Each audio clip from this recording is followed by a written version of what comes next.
In this video, I'll talk about string concatenation.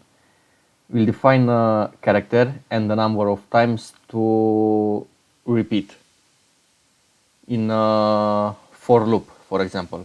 And in console, we'll show a string that represents the defined character repeated by the number of times defined.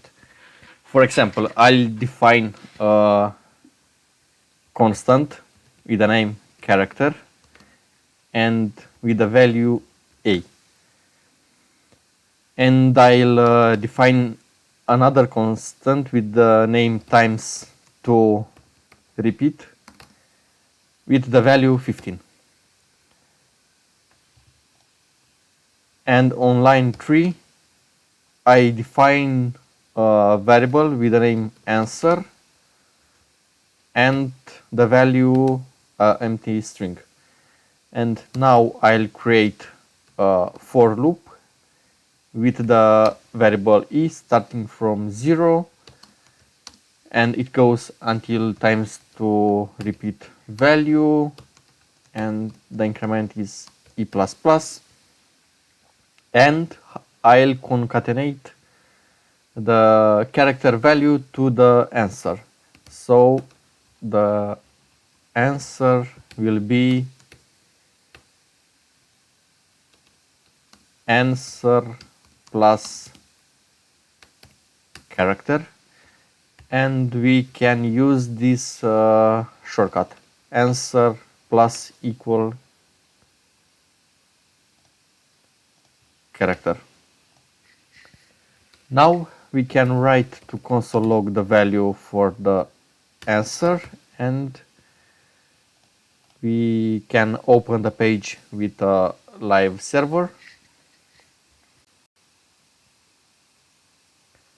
The page is opened in Chrome, and here in console we can see the value for a. So we have a string with 15 characters of a because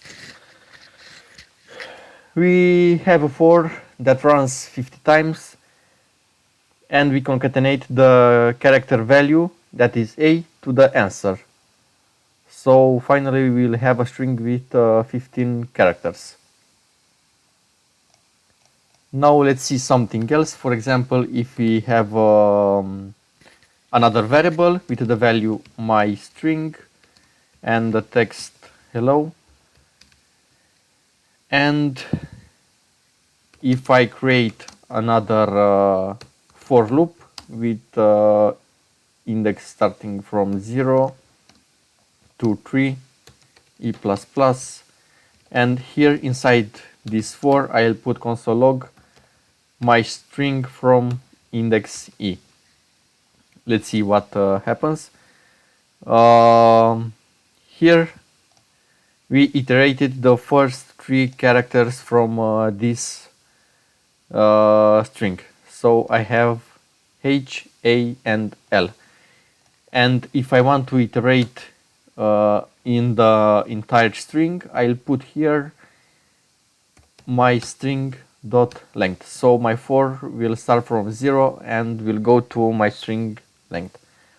And now we added to the console all the letters from the string hello.